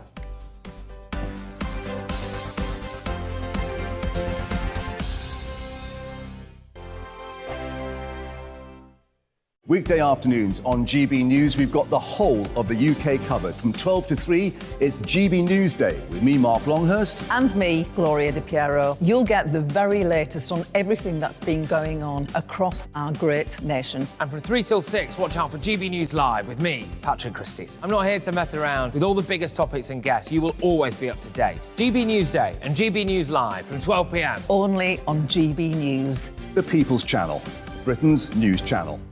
Hello there, it's Eamon Holmes here from Breakfast on GB News. We're not just on your television and your screens, you know. We're on DAB plus digital radio, so you can listen to your favourite shows on the move. If you've not yet listened to GB News Radio, it's very simple. We're on your radio player and TuneIn apps, on your smart speaker, phone or tablet, or online at gbnews.uk. Take us with you wherever you go. GB News Radio. You never have to miss a moment of the People's Channel. Join my show, Pharaoh, 7 p.m. till 8 p.m. Monday through Thursday. And there you will get opinion, analysis, debate, and I'll cover stories that nobody else dares to touch. You've been cancelled. Join the club. Oh, my goodness me. And then for the last 15 minutes, talking pints. We're over a drink. We have a civilised conversation with someone. We very often disagree, but we do it in a grown-up way. Come and join me on Pharaoh. Hello, I'm Simon Evans. Join me on GB News for Headliners at 11 p.m, where I'll be joined by two of the country's top comedians as we take a look at tomorrow's newspapers tonight. If it's a big story, we'll be covering it, I guarantee, but we'll also have some fun along the way. That's GB News Headliners at 11 p.m. We won't put you to sleep, unlike some of the other paper review shows out there. So join us, 11 p.m, 7 nights a week. Hi there, it's Stephen and Anne. At breakfast from 6 a.m, you'll always be caught up with everything you need to know, the latest headlines, opinions and debates. We'll bring you the good news and the bad, but most of all, we're here for you. Remember, send in your views and let us know what you would like us to talk about. That's because we're your news channel. And every morning at 6 a.m, it's breakfast on GB News. I'm Dan Wootton. Join me Monday to Thursday from 9 to 11 for the feistiest and most fun news debate on TV, where free speech reigns. I'll bring you a sharp take on the day's biggest stories, bombshell newsmaker interviews, and A-list guests. And I guarantee you, no spin, no bias, no censorship, and no reason to go to bed. That's Dan Wootton tonight, Monday to Thursdays from 9 on GB News.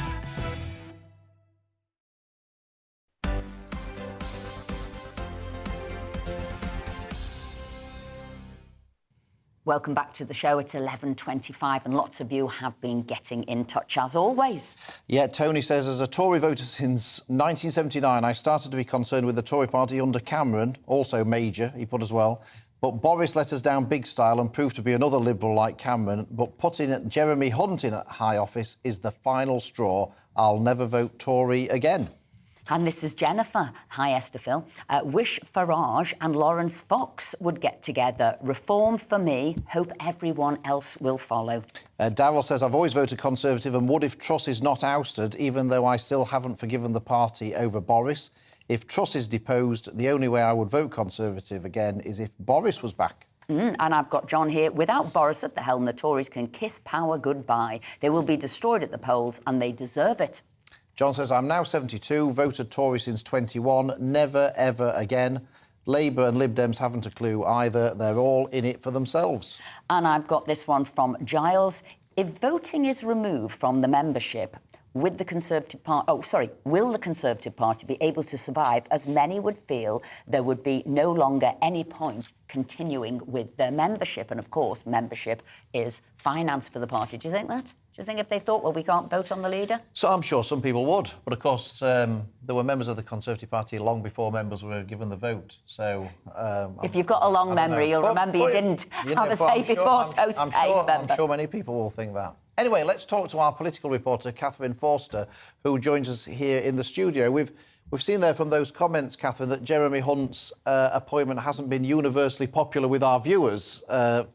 How's it going down with members of Parliament that you've spoken to? I think people are re-evaluating now, aren't they, after the events of yesterday and the feeling of absolute doom. It feels like a bit of a reset moment, but whether it will be enough to save Liz Truss is really unclear. Somebody I was just speaking to before I came on air, who a big supporter of Liz Truss, was saying he thinks the Parliamentary Party would really like a period of calm, but of course there's many people within it that really don't want that because they still feel that they're doomed if they don't get rid of the person at the top. So he feels it sort of depends on how things go in the coming days. And Jeremy Hunt has come out with a message today which is very, very different, isn't it? So Liz Truss is still in office, but it seems that a lot of her agenda has gone. He sounded very sure-footed, he was very assured, but he was talking about very difficult decisions. He was talking about efficiency savings. Well, the same thing as cuts, really, isn't it? Which she just said only on Wednesday at Prime Minister's questions there would be no cuts. Exactly, and also saying some taxes will have to rise. Now, of course, he had been for the increase in national insurance, which now isn't going to happen. He had also campaigned very briefly, as it turned out, because he was eliminated in the first round for the leadership. He only got 18 votes. But he had wanted to cut corporation tax even more. And now he's going to have to preside over putting it up to 25%. But it was never straight away that, yes, he was taking it down to 15%. He was wanting to make, have certain areas that would really drive the economy forward, looking at technology, looking at new jobs for young people. But that was not immediately. It was over a period of time. So people might say, oh, there's a bit of lee room there. I mean, the thing is, Catherine, one of our colleagues, Steve Brine, who is the MP for Winchester, yesterday, I didn't hear him, but apparently said that people should see it now that Liz Truss is sort of the chairman and Jeremy Hunt's the chief executive, which sort of, anyone who knows anything about any business means that, in effect, Jeremy Hunt's in charge of the day-to-day running of the organisation. Is that how many people in Parliament are now seeing it? I think it did feel a little bit like a takeover today, didn't it? She looked very, very unsure yesterday. The questions were really brutal, even from the Sun and the Telegraph that would be traditionally quite friendly. And then she scuttled away. It was really quite hard to watch, whereas he was very assured, very confident, and clearly he has come in and said, OK, I will take this. Bear in mind, of course, got no Treasury experience, but things have got to change, and she's obviously said yes. If I bring Tim in here, I mean, that experience that you're talking about showed it's not only experience in a job, because remember, she's been in Cabinet for a long time, it's experience of being in the firing line in some of the top departments, which he absolutely was when he was there for health. But what about that? Is that an uncomfortable position for Liz to be in there, chairman, not the chief executive? Can you see that? Well, clearly, the chief executive is the powerhouse in most organisations, so that's an unsustainable position. But completely agree with what Catherine's just been saying about how Liz Truss appeared yesterday. Just forget the politics of this for a moment. Just on a human level, I imagine she hasn't been sleeping well.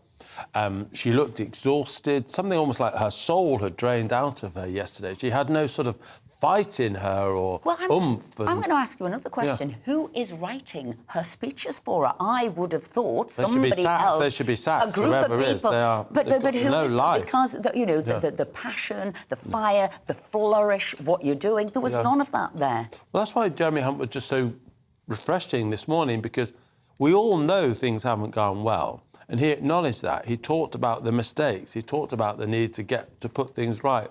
Whereas Liz Truss has basically all been, we're sticking to the growth plan, almost like a Dalek. There's no sort of sense of what we'd all been through, let alone an apology for some of them, the impacts on people. Catherine, I just wondered how much damage did Liz Truss's performance yesterday do with her relationships with the media?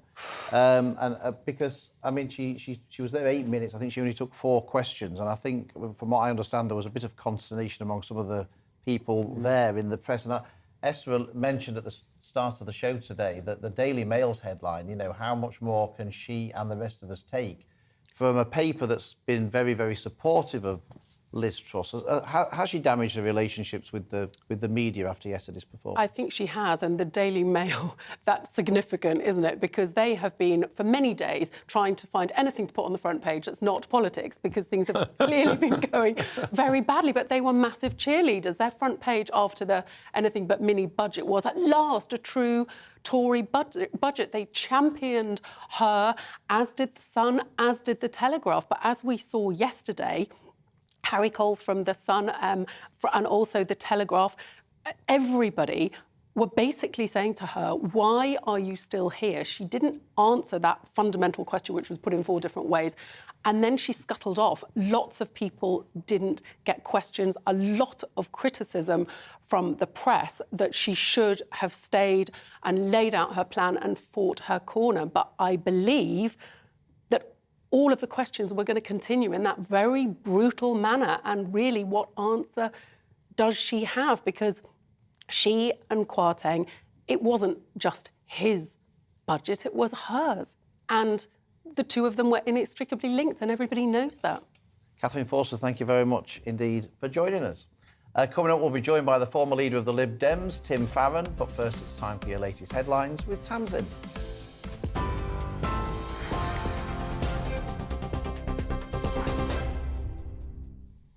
Philip, thank you. It's 11:33. Here's the latest from the GB newsroom.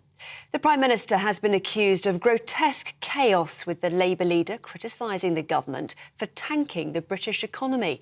Sir Keir Starmer told the party's Yorkshire and Humber conference that Liz Truss is clinging on to power after handing out a redundancy notice to her Chancellor. The Prime Minister is under growing pressure to restore party unity and calm the financial markets after sacking Kwasi Kwarteng yesterday. Sir Keir says there's no precedent for what the government has done to the economy. They didn't just tank the British economy. They also clung on as they made the pound sink, clung on as they took our pensions to the brink of collapse, clung on as they pushed the mortgages and bills of the British public through the roof. They did all of this. All the pain our country faces now is down to them. And there's still one person clinging on, the Prime Minister. Annual mortgage payments could rise by over £5,000 by the end of 2024 because of rising interest rates. The warning by think tank Resolution Foundation suggests more than 5 million homes could be affected. It says the predicted increase follows the mini-budget, which saw banks pulling deals from the market.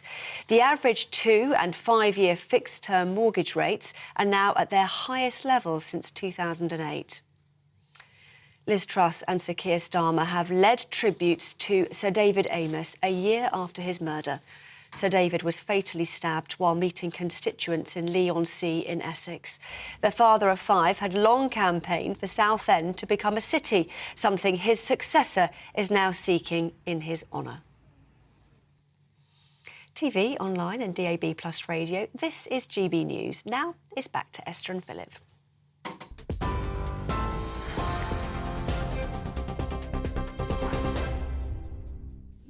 Welcome back. More views coming in, Phil. George says, even if they change the Prime Minister, the party will be destroyed at the next election. It's their own fault for the stupidity of getting rid of Boris. Labour will get in, not because they're any good, but because people like me, who have voted Tory for over 40 years, will stay at home and not vote at all. And that is a big problem if people don't vote. Hi, I'd like to know if the Conservative Party have actually learned any lessons from getting rid of Mrs Thatcher.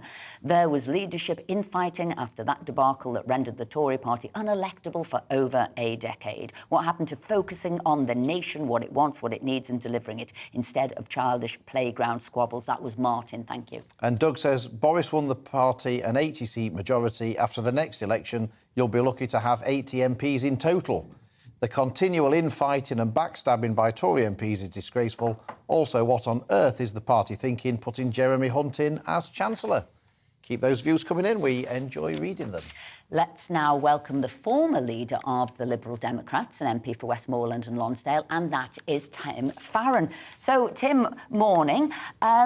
Now, just morning, a quickie. Guys. Thanks for having me. Just a quickie. I believe the Conservative Party has you to thank or blame, depending on what side of the argument are, for Liz Truss being a member of our party. How did that all come about? I'm not entirely sure this is true. What I'm about to tell you is true, but you've then got to see if you can piece it all together. It's not a secret that Liz was a member of the Liberal Democrats, and people are allowed to change their mind, by the way. She's a little bit younger than me. So if I try and run through this very quickly, I'd been semi-famously, me and Theresa May, candidates for a hopeless seat for both of our parties in the North East in the 1992 general election. I was very young then. I then went to, Lib Dem party conference a couple of years later on and ran a little kind of young Lib Dems training session on how to get yourself selected for, frankly, unwinnable seats. I made some crack at the time as I introduced this event. I said, oh, you're all a bunch of careerists being here, wanting to stand for Parliament. Of course, if you're really careerists, you join the Tories now, because they're so low in the polls. If you join them now, by the time you got 10, 15 years in, you'd be really perfectly set for a place in government. I am 90% sure Liz Truss was in the room when I said that. So it could be she heard my not very good joke, took it seriously, and the rest is history. And I'm very sorry, guys. It's a great story. It's a great story, Tim. Whether it's true or not, let's not worry. What I've told you is true. Whether she was there, I couldn't swear. I just wondered in the politics of all this, whether or not such a huge Labour lead in the opinion polls, whether that was good or bad for the Liberal Democrats. Yeah, that's a good question. I mean, looking back to those days and Tony Blair's arrival and similar kind of poll leads, although not actually quite as big as this, there was definitely a great fear for the Liberal Democrats that, had moved to the centre ground, that people who wanted to get rid of the Conservatives would just vote Labour and we'd get washed away in the kind of infighting and we would be overlooked. And that's certainly a risk, and we shouldn't at all kind of shrug our shoulders and say that isn't a risk. But that isn't actually what happened, because, as you know, we don't have one single general election. We have 650 mini ones. And I think the electorate is increasingly sophisticated.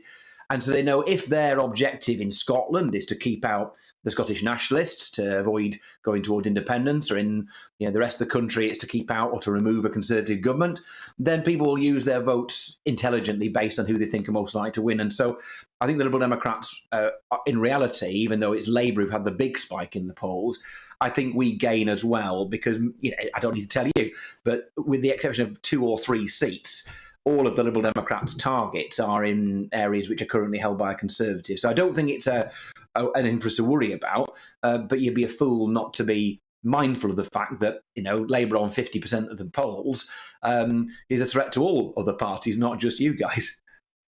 I asked this of a Labour MP earlier, so I just wanted to give you as a Lib Dem the opportunity to put your party's perspective on this. Is that obviously the economic issue is really about the financial markets being worried about the level of government borrowing and the government's ability to deal with that and get that under control and repay that money. So what's the Lib Dem solution to try and get that level of borrowing down?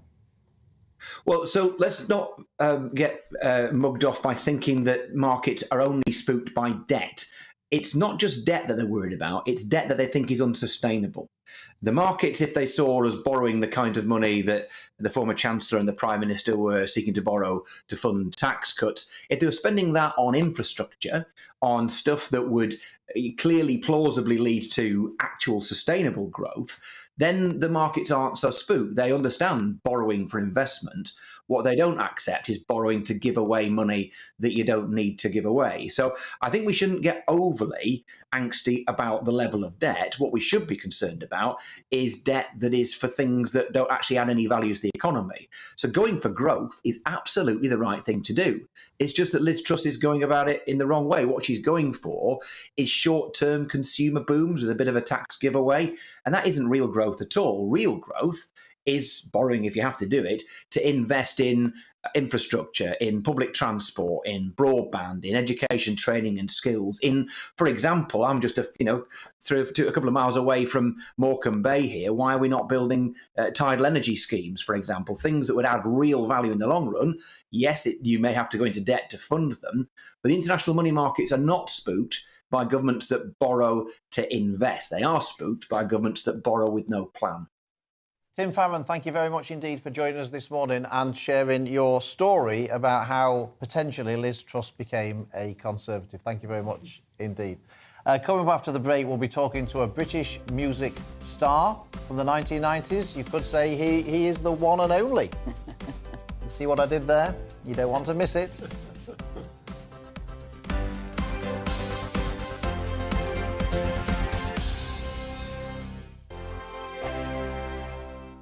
Weekday afternoons on GB News, we've got the whole of the UK covered. From 12 to 3, it's GB News Day with me, Mark Longhurst. And me, Gloria Di Piero. You'll get the very latest on everything that's been going on across our great nation. And from 3 till 6, watch out for GB News Live with me, Patrick Christys. I'm not here to mess around. With all the biggest topics and guests, you will always be up to date. GB News Day and GB News Live from 12 p.m. Only on GB News. The People's Channel, Britain's news channel.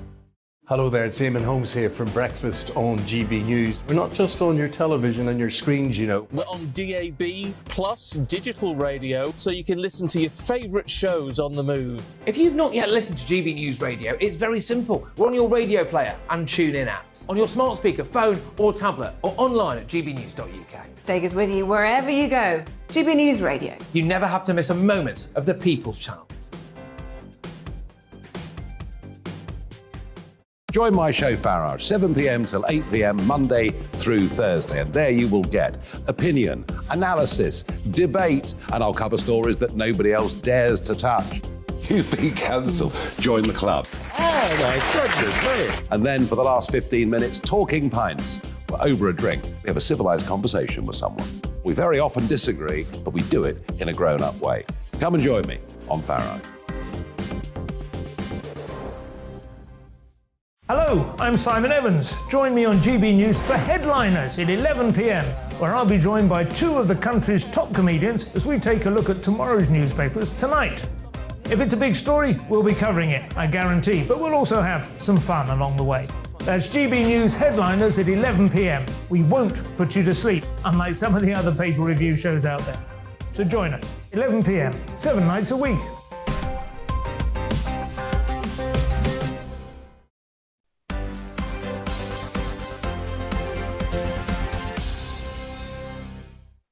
Welcome back to the show. It's now 11:44 and let's take a break from politics, few some of you might say, and welcome a British music legend. It's the one and only Chesney Hawkes. Hello, Chesney. Now, I would say, not that you will ever remember at all, but my very first job in TV that I got was with a programme called BFT, which was children's TV, and The Ozone, the music show, and I interviewed you, and I remember going to where you were doing a performance and all the girls were screaming after you, me included. So those heady days, and when you started out in music, what was it like? It must have been incredible. For a young lad at the time. Yeah, it was a very, very different world to what I live right now, Esther, to be honest with you, yeah. I was, back then, it was kind of like being caught up in the eye of a storm, you know, I mean, you probably saw that interviewing me in those days. It was pretty crazy. But nowadays, you know, happily married man, 3 kids, are all grown up, going to university and all that kind of stuff. Oh, it's don't say that, Chesney, don't say that. You age me hugely as well to say you've got kids at university. 3 kids, full stop, but carry on. older than I was when we last met. Oh, my word. Now, I just wondered, Chesney, not many people might not know that, you know, your dad's in the music business with the Tremolos, who I absolutely love. I've got to say, I love the Tremolos. Here Comes My Baby is one of my favourite songs of all time, I've got to say. And I think your mum was an actress. So was a career in music and so was this always going to be on the cards for you? I think so. I grew up with guitars propped up in every corner, and my dad's friends were all 60s superstars like Jerry Marsden and, you know, the Marmalade and the Searchers and all those guys. In fact, I'm on tour with them right now. My dad's not very well right now, and I've taken over the Tremolos as the lead singer of the Tremolos, doing a tour at the moment. So I'm on a 60s package tour with all of those guys. Fantastic. I'll tell you who's here with us, a good friend of yours, and that's Hayley Palmer. And I know she'd like to say hello and ask a question, all friends together. Hey, Chesney, how you doing? I want to know how your dogs are, actually. Of course you will. Of course you do. And, well, the dogs are doing great, thanks, Hayley. How's your little pooch? Oh, she's wonderful. She's watching right now. No, we did a show together, didn't we? Called That Was Then, This Is Now, which is like a Top of the Pop style show produced by Mike Stock. We had all the 80s and 90s artists come along, and they did like an old song and a new song.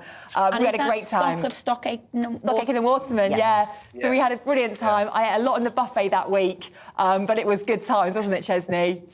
It was. It was kind of like going back in time doing that show. You got Mike Reid as presenter, and I'm standing there with, Carol Decker and Toya and Nick Kershaw and all these amazing artists, from days gone by. And it was almost like the Top of the Pops set as well. It was very, very similar. So it was wonderful to do. It was good. And of course, we saw you on Coach Trip quite recently, which I thought was absolute TV gold. Yeah, I know you're a big Coach Trip fan, aren't you, Hayley? Any more shows we can expect from you, Chesney? Any more shows with what, sorry? Any more shows that we can expect you on? I think Well, there's nothing in the pipeline now. I'm very busy on tour with the Tremolos right now. So if anyone wants to see me, 60sgold.com. Come. I'm touring up down the UK, and it's been really fun. Fantastic. Chesney Hawkes, thank you very much indeed. Thanks, Chesney. For joining us, and good luck with Thanks the for having tour. me, guys. I'll be on that website. I should say, Chesney, as well, that Hayley did tell me that I Am the One and Only is her karaoke song. And we are going to not put everyone in their misery by asking her to sing it, because she would ruin a brilliant song. I'm actually quite good at it now. No, I don't believe it. No, well, Christmas party, if you want to come, Chesney, we'll do a GB News Christmas party with the karaoke, and you can do a duet together. Yeah. Okay. Yeah, Count me in, guys. Count me in. You can score Hayley's performance. Brilliant. Thanks ever so much for joining us, Chesney. Thank you very much indeed. Chesney. Now it's time for a look at the biggest stories in sport as well as showbiz, and we're joined by Aidan McGee as well as Hayley. I don't think I can compete with that. I'm sorry, I might as well just leave. Yeah, well, we were just saying that, actually. But before you do leave, this is a bit like industrial action, clearing off before you've got work to do. You can't clear off. Sorry. But the women's boxing, huge tonight. Yeah, we chatted about it off air earlier on, didn't we? I mean, 20,000 people there tonight. The first all-female card at the O2.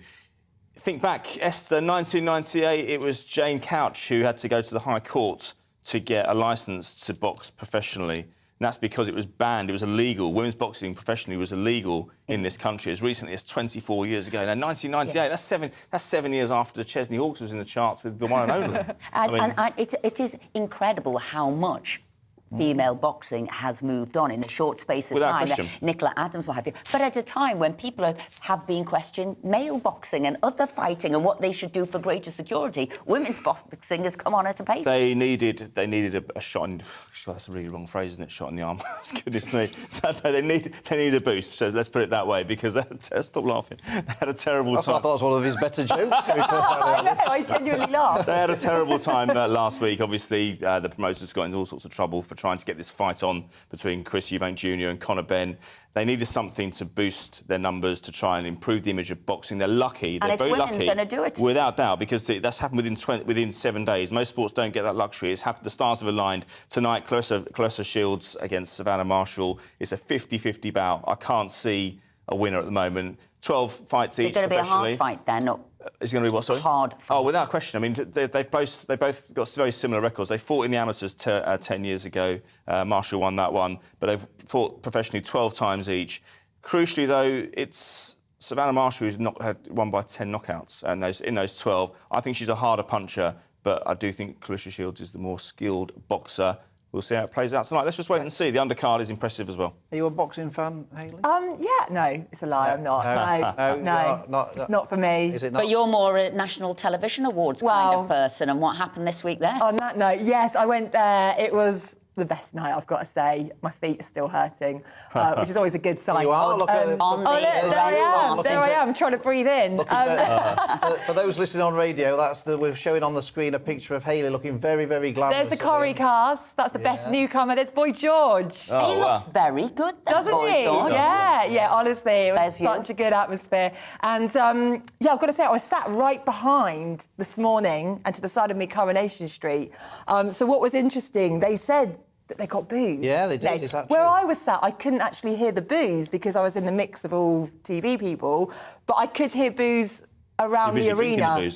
And we've got Holly and Philip there receiving the award, but there were booze, and that's why they had to leave early. They did leave early, yes. I can confirm, about half an hour early. Unlike you, what time did you get in? 4 o'clock. No, it wasn't you booing then, Hayley, is that you? No, it wasn't me, but I mean, I don't know if I thought they were going to win or not. I thought maybe Lou Summer would win this year, actually. Is there any truth in the rumour that you were singing Sweet Caroline? That's not me. No? Yeah, it was me. I'm trying to deny everything today. Oh, there we go. Well, when they have the breaks, the ad breaks, they get everyone singing and dancing, so it's a really, really good atmosphere. Yeah. But what's interesting is they line the cameras up ready for the nominees, and then you can see like who's going to win, and you can, sometimes you can see that they think, is it me, is it not? I mean, Alison Hammond thought she had won. we can exclusively reveal now why Holly and Phil left early. It's because they were sitting close to Hayley, and she started singing Sweet Caroline. That's why they left early. I'm not that bad, Phil. You'll see it at the karaoke But I competition think at it's quite Christmas. interesting that because it is televised and because they don't want people to leave the seat so you don't come back and the cameras see that everybody's gone for their ice cream or drink or whatever they're doing half time. So did you have to stay in your seat and you were just allowed to sort of sing and be entertained? You weren't allowed to leave that's right. They're like, for sit back camera down. continuity. Exactly, I just wanted to mention before we finish about Robbie Coltrane. Oh, no, that was really sad. It was quite a shock, wasn't it? Because we haven't seen him on TV for a little while, but he was quite a private person. I feel so. We didn't know that he wasn't very well. Here he is. Here he is. Yeah. I mean, absolutely fantastic actor, wasn't he? Nuns on the Run was my favourite. Oh, really? Lots of people like Cracker. Cracker. There's a lot of variation. And I liked him in Harry Potter. There was a lot of variation in his career, wasn't he? He could do lots of things, turn his hand to anything. Yeah. Yeah, no, it's very, very sad news there. Aidan, obviously the big match of the weekend, Liverpool against Manchester City. It's interesting that Jurgen Klopp says Liverpool are out of the running for the league title. Pep Guardiola says that Liverpool are the biggest threat to Man City for the league. Yeah, well, I suppose you can look back to last Christmas when I sat on this very desk. As I mentioned yesterday, Liverpool were 12 points behind and they clawed them back and they almost overhauled them to win that Premier League. They took it to the final day. Now, if they lose tomorrow, they trail by 16 points. I think that's pretty much insurmountable, given that City have probably improved just that much this year because they've got Erling Haaland. They have to try and win tomorrow. By pushing forward, as I mentioned yesterday, they're going to leave gaps behind them, and that will allow the likes of Haaland, who was rested in the week, Bernardo Silva, who was rested in the week, Phil Foden, who was rested in the week, to exploit those spaces. But City have a wretched record at Anfield. They just cannot win there. Apart from 2 seasons ago when there were no crowd in there, there were no fans in there. So if they're going to have to take on that Anfield atmosphere, they've proven in the past they've struggled with that. Liverpool coming off an excellent win in midweek, 7-1 at Rangers. Tough trip that. They were trailing for 1-0 at half-time, early on in the game against, really crowd that was up. So, look, it's going to be defined tomorrow. If they don't get a result tomorrow, they're out of it. I think Klopp's right. Aidan, Hayley, thank you very much indeed for joining us today. Yeah, that's all we have time for today, but we will be back at the same time next week. And don't go anywhere, because up next is Alistair Stewart and Friends. Good morning, Alex Deacon here with your latest weather update for the weekend from the Met Office. A mix of sun and showers today, most of us having a fine bright day tomorrow before more wet and windy weather arrives during Sunday night. Low pressure systems dominating up to the northwest, and these weather fronts basically going to act as bands of showers crossing the country today. Some of us starting the weekend dry and bright with some sunshine across parts of eastern England, but a band of showers pretty heavy out there at the moment across parts of northern England and Scotland, slowly pulling away to the northeast. Some sunshine will follow, but so will a whole host of showers for Northern Ireland, Western Scotland. More showers to come across Wales, the Midlands and southwest England. East Anglia, the southeast may not see too many showers till late in the day, and some good spells of sunshine this